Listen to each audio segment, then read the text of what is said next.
Janeiro, fevereiro, março, o que se fatura em janeiro, fevereiro, março, tem que ser declarado numa declaração trimestral até 30 de abril.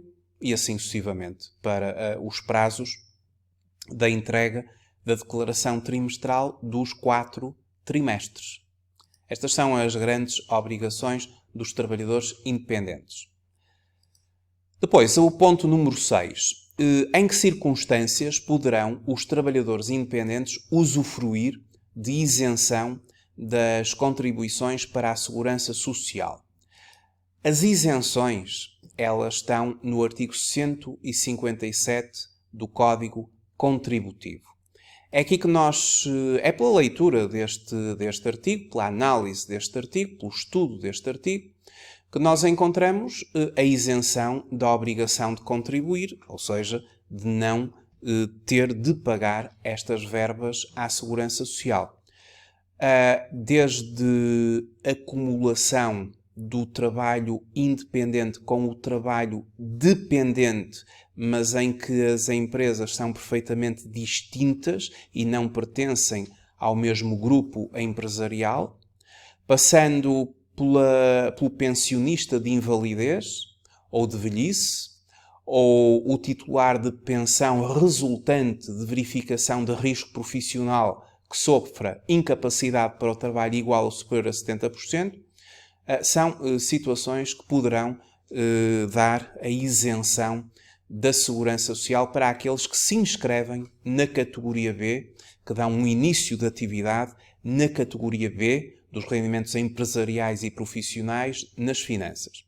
Mas quando se trata de trabalhadores independentes que simultaneamente são também trabalhadores dependentes, são trabalhadores que têm a sua entidade patronal, mas que trabalham também com outras entidades como trabalhadores independentes, pode ser atribuída trimestralmente uma isenção, mas para isso terão que se verificar um conjunto de condições que estão no artigo 157, número 1.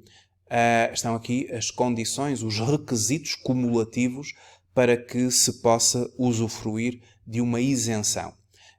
E num exemplo prático que já vamos fazer, vamos rever estas mesmas condições.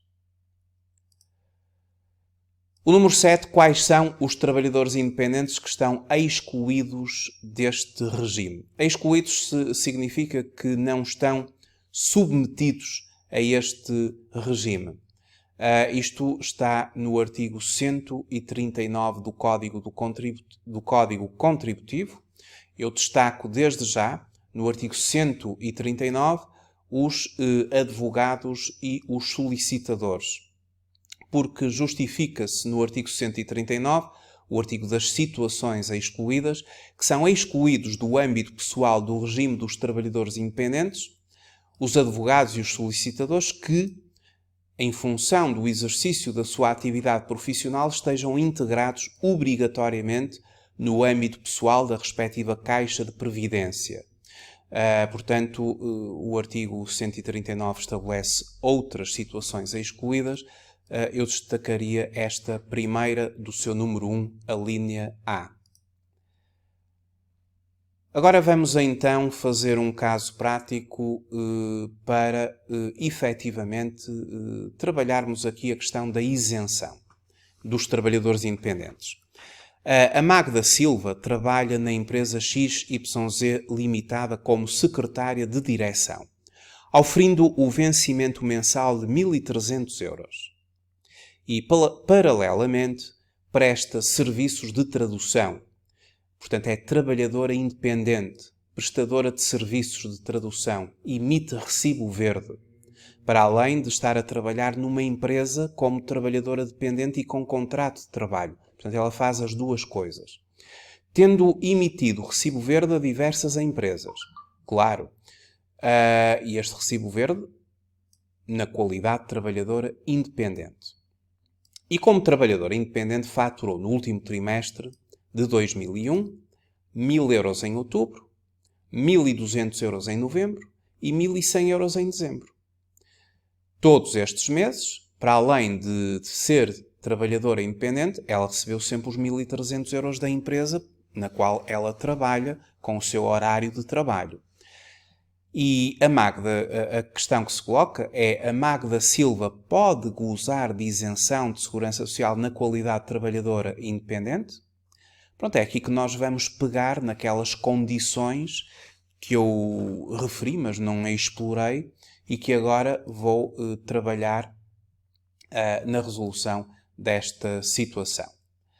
Então, para que a Magda possa usufruir de isenção como trabalhadora independente, no trimestre a seguir ao da declaração trimestral, estas questões dos trabalhadores independentes, elas são trimestrais, terão de se verificar cumulativamente um conjunto de situações, sendo que as situações mais prementes serão as seguintes. Eu vou já referir as situações todas, mas a nível de valores, tem que se verificar que o rendimento relevante, mensal médio, apurado trimestralmente, terá de ser de montante inferior a 4 vezes o indexante dos apoios sociais. E 4 vezes o indexante dos apoios sociais, que atualmente é de 438,81 euros, 4 vezes é de 1.755,24. Isto na qualidade de trabalhador independente. E na qualidade de trabalhador dependente, o valor da remuneração mensal média terá de ser igual ou superior a uma vez o indexante dos apoios sociais, ou seja, a 438,81. Portanto, esta segunda condição, ela vai se verificar de certo. Quanto à primeira, nós temos que fazer o seguinte. Temos que pegar na faturação do trimestre, 1.000 mais 1.200 mais 1.100, conforme estava nos dados. Temos que multiplicar por 70%, que é para chegar ao tal rendimento relevante. E depois, como diz aqui médio, dividimos por 3. Isto dá 770 euros. E se este valor for de facto inferior a 4 vezes o indexante dos apoios sociais, este requisito já passou, já está com este requisito confirmado para que possa vir a usufruir da isenção, na qualidade de trabalhadora independente. Porque como trabalhadora dependente, está sempre sujeita a 11% sobre o seu vencimento e a sua entidade patronal a cotização de 23,75 sobre o mesmo. Portanto, a isenção não se coloca nesse domínio. A isenção coloca-se no domínio de trabalhador independente. O outro requisito é que a sua remuneração mensal que ela recebe como trabalhadora dependente, lá no contrato de trabalho que ela tem com a empresa, seja inferior, ou digamos, seja superior a uma vez o indexante dos apoios sociais. Ela ganha 1.300 euros por mês, portanto este requisito está mais do que verificado, não é? E até a remuneração média. Ou seja, recebe subsídio de férias, mais subsídio de Natal, em 12, e portanto amplamente superior. Os dois requisitos estão verificados. Depois existem outros requisitos que está no artigo 157, número 1, a linha A, e que não é muito difícil de serem verificados. Segundo este artigo 157, número 1, a linha A, estão aqui os requisitos cumulativos. O exercício da atividade independente e a outra atividade sejam prestados a entidades empregadoras distintas e que não tenham entre si uma relação de domínio ou de grupo, ou seja, ela trabalha para uma empresa como trabalhadora dependente, contrato, e os seus clientes, do ponto de vista dos recibos verdes, as empresas às quais ela emite recibo verde, são empresas perfeitamente distintas, independentes da sua entidade patronal. Porque se estivermos perante a mesma entidade para a qual é trabalhador dependente e independente, então estaremos no chamado regime de acumulação. E isso não pode acontecer.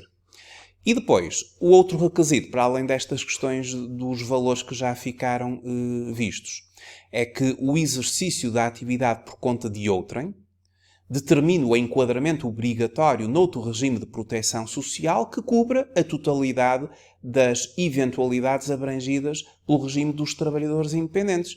Ela está lá na empresa de trabalho dependente com a qual tem um contrato. A empresa está a fazer os descontos da segurança social. O regime é o regime da proteção social para trabalhadores dependentes. Todos os meses ela desconta 11% na qualidade de beneficiário e a empresa, como contribuinte, desconta 23,75%. Um total de 34,75% de segurança social de trabalho dependente. Portanto, verificando-se isto tudo, ela efetivamente reúne as condições para gozar da isenção. Está isenta de segurança social. Obviamente no trimestre a seguir ao da declaração de valores, porque isto tem que ser sempre confirmado, trimestre a trimestre. Se eventualmente o trabalhador independente tiver aqui um valor, esta só teve 770 aqui no âmbito do teste ao rendimento relevante, que terá de ser inferior a 4 vezes o indexante dos apoios sociais. Mas, por exemplo, se um trabalhador independente, ao fazermos 70% do valor faturado no trimestre e dividirmos por 3, e se der acima de 1.755,24, se der, por exemplo, 2.000 euros, então vai estar sujeito à segurança social como trabalhador independente no trimestre. Mas a taxa não vai ser aplicada sobre o valor todo. A taxa vai ser aplicada sobre, vamos imaginar que aqui dava 2.000 euros. Então ia pagar 21,4% vezes 2.000 euros menos 1.755,24. Está sempre ressalvado este valor. É só quando ultrapassar este valor e enquanto ultrapassa. Ora, a próxima questão é a questão número 9. O que são trabalhadores independentes ou trabalhadores independentes economicamente dependentes? O que são trabalhadores independentes economicamente dependentes? E o que é uma entidade contratante? A que obrigações estão sujeitas a estas entidades perante a Segurança Social? Eu vou fazer as duas numa única, porque uma coisa tem a ver com a outra.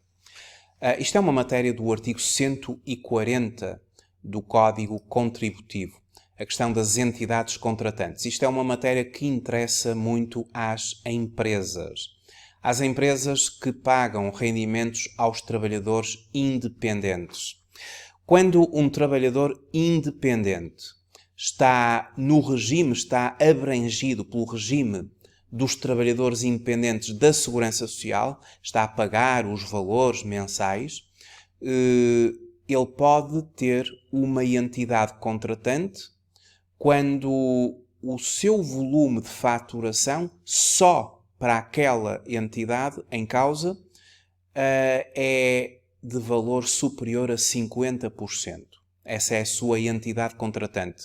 A lei diz o seguinte: as pessoas coletivas e as pessoas singulares com atividade empresarial, independentemente da sua natureza e das finalidades que prossigam, que no mesmo ano civil beneficiem de mais de 50% do valor total da atividade do trabalhador independente, são abrangidas no presente regime na qualidade de entidades contratantes.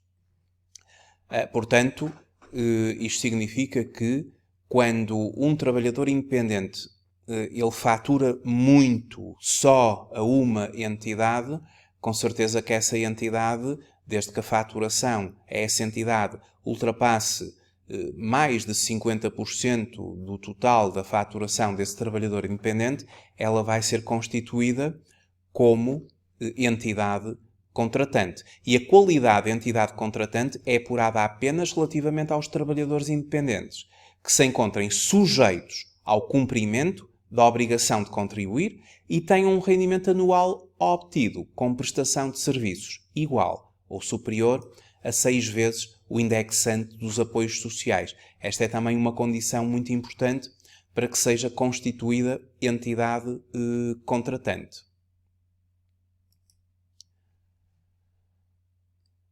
Portanto, trabalhador economicamente dependente, ele depende em mais de 50% de uma única entidade, e a entidade contratante é tal entidade à qual este trabalhador independente faturou mais de 50% do seu volume de negócios. E a que obrigações estão sujeitas as entidades contratantes perante a Segurança Social? Bom, quando se constitui uma entidade contratante, a resposta é que essa entidade contratante vai ter uma responsabilidade perante a Segurança Social. E a responsabilidade é da empresa. Tem a ver com o pagamento de Segurança Social, ou seja, a taxa contributiva a cargo das entidades contratantes é fixada nos seguintes termos. Artigo 168, número 7, a linha A, 10% nas situações em que a dependência económica é superior a 80%. Portanto, se um trabalhador independente faturar a uma entidade acima de 80% do seu global de faturação, essa entidade vai ter que pagar 10% do volume dessa mesma faturação à Segurança Social. Se for entre 50 até 80, 7%. De 50 até 80, 7%. Acima de 80%, 10% à Segurança Social. Estão aqui as taxas, estão aqui os custos de Segurança Social que a entidade vai ser submetida, vai ser notificada pela Segurança Social. Trata-se de uma notificação que terá que ser sempre vista na Segurança Social direta. A empresa tem que estar atenta a isto, porque tem até ao dia 20 do mês seguinte para fazer o pagamento. É anual esta obrigação, é uma vez por ano. O Manuel Silva colaborou igualmente, portanto, o Manuel Silva colaborou com mais 3 entidades como trabalhador independente e faturou os seguintes valores como trabalhador independente. 5.600 euros, 1.200 euros e 500 euros para a entidade B, para a entidade C e para a entidade D. Queremos que identifique a entidade contratante e qual o montante anual a pagar à Segurança Social.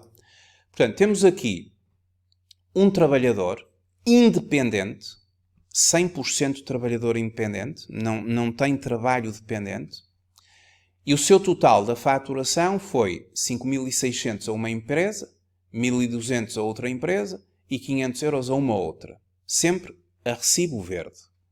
E ele está inscrito na Segurança Social como trabalhador independente. O total é 7.300 euros. Como é que nós vemos o peso da faturação em termos percentuais para cada entidade? Basta fazer estas contas. O total é 7.300. Para a entidade B, 5.600 em 7.300 vezes 100, 76,71%. A entidade C, 1.200 em 7.300 vezes 100, 16,44%. A entidade D, 500 em 7.300 vezes 100, 6,85%. Então há aqui uma entidade, que é a entidade B, da qual ele é economicamente dependente, porque faturou acima de 50%. 76,71%. É a entidade B, a sua entidade contratante. É superior a 50, mas é inferior a 80. Isto vai determinar que a taxa de segurança social aplicável, conforme vimos, é de 7%, vezes os 5.600. Ou seja, a entidade B vai pagar uma vez, não é? É um valor anual e é sempre no ano seguinte, vai pagar 392 euros à Segurança Social. Esta entidade vai ter que estar atenta à Segurança Social direta no site, para que quando verificar lá na conta corrente este valor, emita o documento de cobrança e terá até ao dia 20 do mês seguinte para proceder ao pagamento. Este é um gasto que é assumido pela entidade. Não tem nada a ver com o trabalhador independente. E também não vai retirar ao trabalhador independente a sua obrigação de continuar a pagar trimestralmente a Segurança Social. São coisas perfeitamente independentes uma da outra. A Marta Moreira colaborou com 3 entidades como trabalhadora independente, na atividade de enfermeira. Em 2021 faturou os seguintes valores: à Clínica B, 11.000 euros, ao Hospital C, 2.600 euros e ao Posto da Enfermagem D, 2.500. A Marta Moreira possui contrato de trabalho com o Hospital A, oferindo a remuneração mensal de 1.500 euros. Alguma destas entidades é a entidade contratante? Bom, eu vou pressupor que trimestralmente ela reuniu sempre as condições para estar isenta de segurança social na qualidade de trabalhadora independente. Tem a ver com a questão da isenção da segurança social como trabalhadora independente. E como ela já tem uma entidade patronal, tem um vencimento mensal de 1.500 euros, muito superior a uma vez o indexante dos apoios sociais. Todos os meses, do ponto de vista de segurança social, do ponto de vista do seu regime de previdencial, é feito desconto, que abarca todo o conjunto de proteção social equivalente à dos trabalhadores independentes.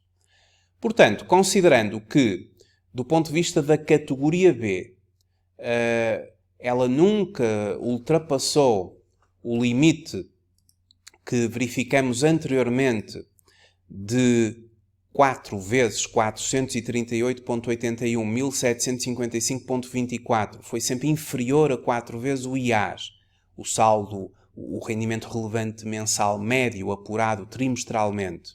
E os valores que nós aqui temos assim o indicam.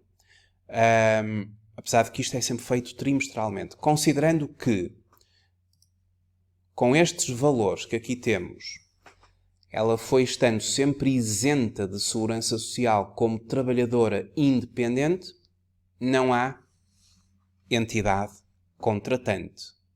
Porque para que haja entidade contratante, aquele trabalhador independente ele vai fazendo descontos de segurança social na qualidade de trabalhador independente.